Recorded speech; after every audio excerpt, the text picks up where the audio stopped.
right choice at Properties, and we're back for another Mortgage Monday with Angie Wozniak from Midwest Lending. So thanks for being here. Thanks for having me. Angie, I have a question. I think there's a lot of buyers out there that have this belief, which is a myth, that they need 20% down in order to purchase a home.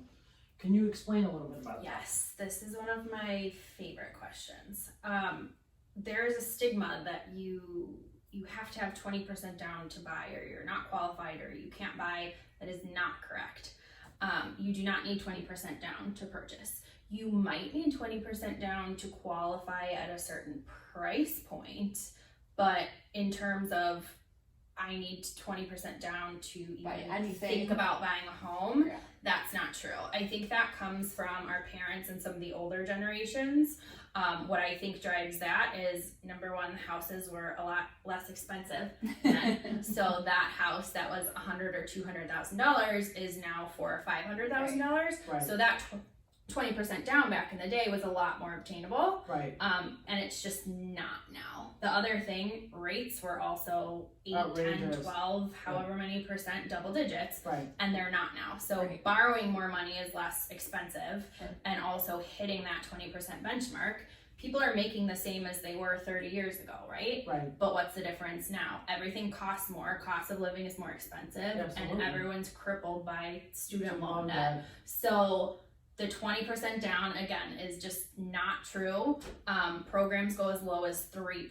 So a lot of first-time buyers are taking advantage of 3% down.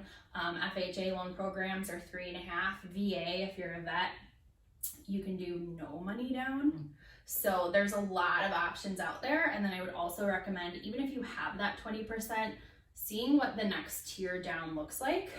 So for 10. yes, so for example, a $400,000 property, the difference between 15 and 20% down is $20,000.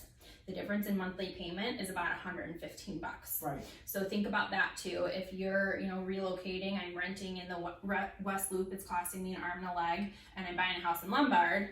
Well, if I put 5% down and my payment is still less than I was paying in rent, oh, maybe I'll squirrel that money away, invest it, or maybe I'm moving, so have babies, buy furniture, or wherever life's gonna take you.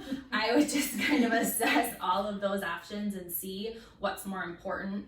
Am I mostly concerned about payment because I'm, flush with cash, or am I a little tighter on cash and I'm comfortable with my payment?